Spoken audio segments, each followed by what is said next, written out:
Out of the wideouts, obviously, you've heard a lot about Nuke Stepping up his game, and talk about Sammy and just definitely impressive them boys, man. That's the best part about it. This is one of the years where Clemson actually has a veteran, set of skilled players from the running back core down to the receivers, and I'm excited the way these boys are performing at practice, man.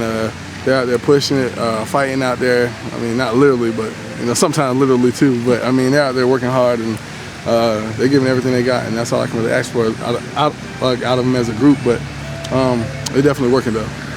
Ken, talk about your trip out to California during spring break. What was the thought process behind that, and what'd you learn?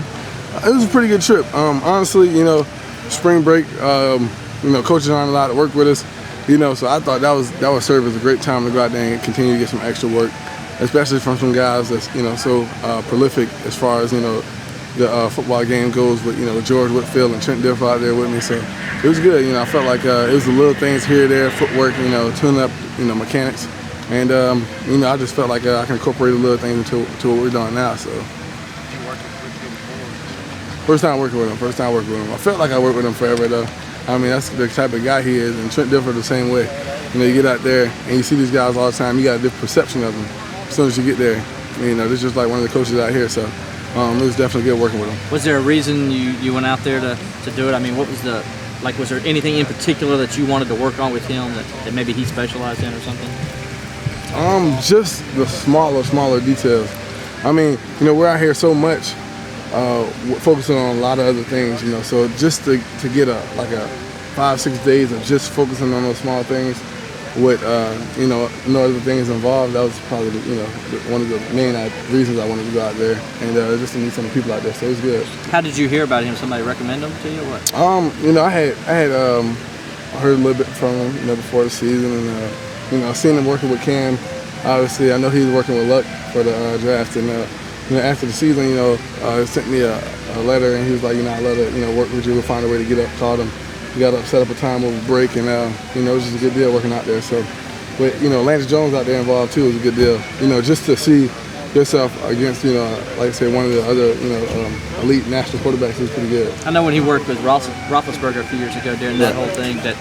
Since then, he's cut down on Roethlisberger's turnovers and things like that, made a more efficient quarterback. Right. Is that something you hope maybe you can learn from that too? Yeah, definitely. And that's, like I say, towards the end of the season, it was one of the smaller things that led to turnovers, led to bad decisions, and all those things incorporated with a good mindset, I think, are change things. So excited to see how the season goes. Does taking your spring break to do stuff like that, does that show kind of the dedication of this team to do whatever it takes? Yeah, the same way that the coaches go to visit other schools, Nevada, Okie State, just shows the type of football love we have here. I mean, we want to be the best we can be as a team, obviously, and I feel like the coaches are trying to put us in the best situation as well as the players are trying to put themselves in the right situation. So it's just a good deal, being able to go out there and work. How much different is the offense not having a big tight end like Dwayne? He's such a unique guy. I know you try to replace him with different people, but there's not going to be another Dwayne out there next year. How do you replace that, what he produced for you at that position? Just work. I mean, Brandon Ford is a really, really capable guy. Just as well as, the skill set is about the same, honestly. One of the things that, Dwayne really did bring to the table was his leadership as well. It's like another coach on the field, so, somebody has to jump in that spot, of course, I'm trying to put myself in the leadership role to where I know everything. Somebody got a question, come ask me, so that's one of the things that I'm just trying to better myself at as well. You able to learn anything from Landry while you're out there? A little bit, Landry's a cool guy, just like one of the guys here. We just talked about a lot of things, so I actually talked to him about Coach Venables. He's like, man, they're going to be sending some stuff at practice. And as, practice goes, he sends about 50 blitzes at practice. So it's just one of those deals. You guys are a couple of weeks out from the spring game. Right. Are you as far as you want to be, or where are you guys kind of in that progression of just getting to that spring game? I feel like we're right along track. We're working really hard. And the thing is, we're so